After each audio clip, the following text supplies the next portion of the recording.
In the name of Allah, the Beneficent, the Merciful, we give Him praise and thanks. Thank you. I greet all of you with the greeting of peace. Assalamu alaikum. To the media, thank you for coming today. To the friends and well-wishers and community activists who are present, and to the believers who took time from your schedules to be with us today. I very rarely, if ever, call press conferences. This is probably one of the most difficult conferences that I have ever been a part of. On the screen, you will see Brother Leader Muammar Gaddafi and our President, Barack. Both of these men are my brothers. Brother Leader Muammar Gaddafi is my Muslim brother, revolutionary leader, and I was appointed as his deputy commander over 22 Islamic nations.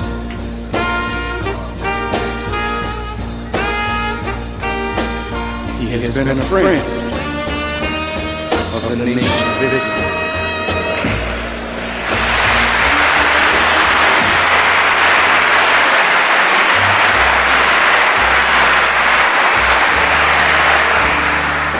Since 1972, and members of the Honorable Elijah Muhammad's staff, his son, Prophet Muhammad, may Allah be pleased with him, visited Libya and requested from Brother Leader Muammar Gaddafi a loan of $3 million. And the place that you're sitting in is what that $3 million bought. It was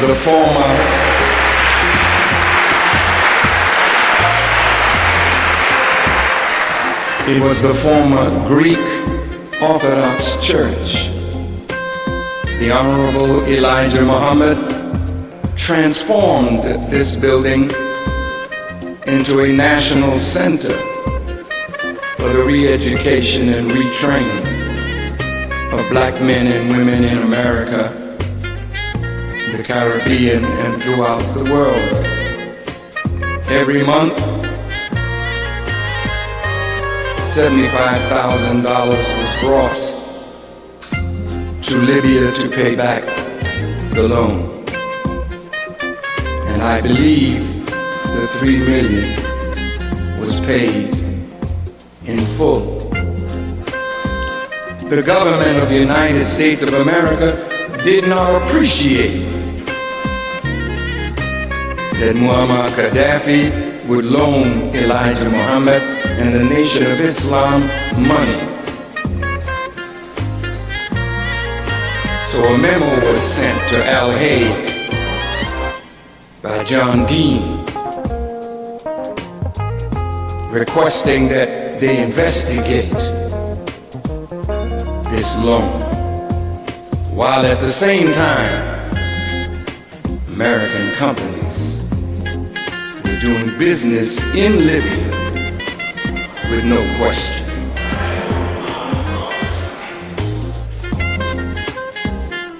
And the Nation of Islam was no longer in existence. And I desired to rebuild his work and lift Elijah Muhammad's name, program, mission, and teachings again. I visited Libya,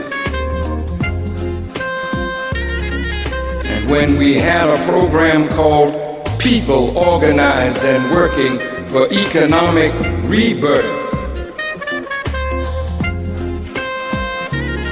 we went to Libya and requested a loan of $5 million that we may start a personal care product line that would put black men and women to work and put to work others in the creative side of it to make products for us.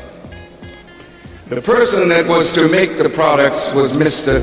Johnson, who was the entrepreneur that had Soft Sheen, was it?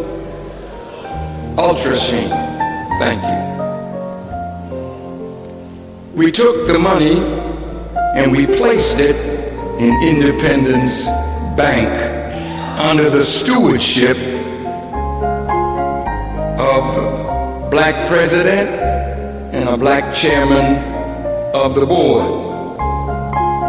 I was not going to take any money in secret, so I announced to the world that we had gotten a loan from Brother Muammar Gaddafi.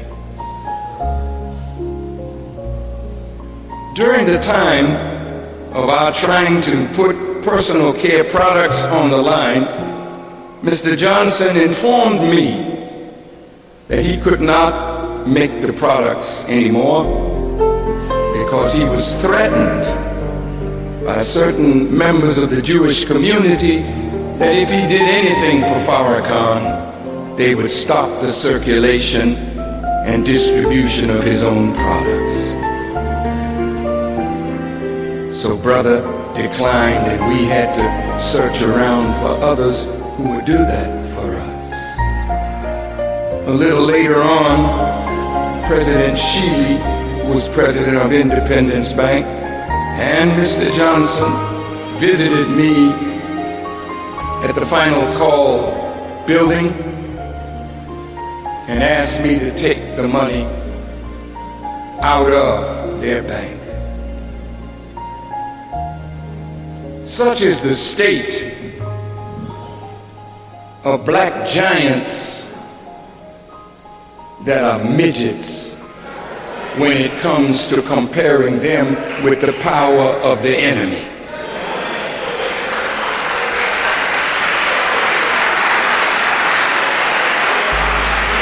During that time, the National House of the Honorable Elijah Muhammad was taken for taxes, and Phi Alpha, I believe, had bought the taxes. And within 2 weeks from the day that we found out, the property would have gone over to Alpha. We called Libya and told them that the property of Elijah Muhammad was available, and could we use some of the money to repurchase what rightfully belonged to us. Dr. Sharif said, well, you have the money, you may do with it as you please. So immediately we went downtown, paid the taxes, bought the National House along with Elijah Muhammad's home in Phoenix, refurbished it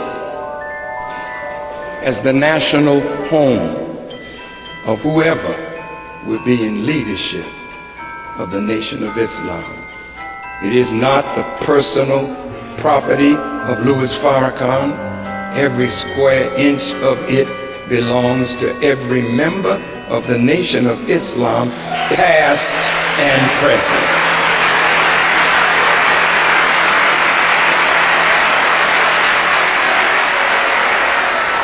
It can never be sold. It will remain in perpetuity in the hands, by the grace of Allah, of the Nation of Islam. I made 3 world tours. 2 of them were sponsored by the Islamic Call Society. And one was partly financed by the nation and another part financed by the Call Society. I've been all over the world because of that man.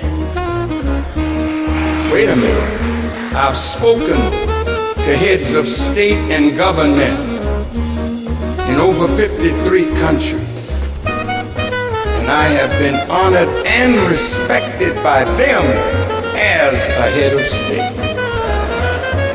All of the African leaders that I met them because Muammar Gaddafi saw me as that, and when those leaders met in private, I met with them, and I know most of them, and of course most of them know Farrakhan and the Nation of Islam. It's a terrible thing for me to hear my brother called all these ugly and filthy names when I cannot recognize him as that. So even though the current and the tide is moving against him, what kind of brother would I be if a man has been that way to me and to us, and when he's in trouble, I refuse to raise my voice in his defense?